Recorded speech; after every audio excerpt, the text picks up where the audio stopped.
അത്ഭുതപ്പെട്ട് കണ്ണു വീഴ്ചിരിക്കേണ്ട കാര്യമില്ല. ഇത് യാഥാർത്ഥ്യം തന്നെയാണ്. നിങ്ങൾ വീഴ്ചിരിക്കുന്ന മിഴികളെ ഒന്ന് തിരുമ്മി നോക്കൂ. ഇനിയും വിശ്വാസം വന്നില്ലെങ്കിൽ നിങ്ങളുടെ കൈകളിൽ ഒന്ന് നുള്ളി നോക്കൂ. അതെ, അത് സംഭവിച്ചു.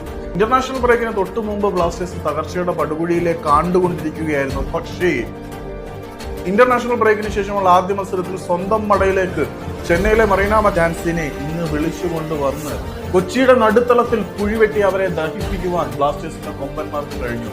ഇടഞ്ഞ കൊമ്പനെ തടഞ്ഞു നോക്കട എന്ന് കേരള ബ്ലാസ്റ്റേഴ്സിന്റെ ആരാധകർ ആത്മവിശ്വാസത്തോടെ തല ഉയർത്തുമെന്ന് പറയാൻ പറ്റും.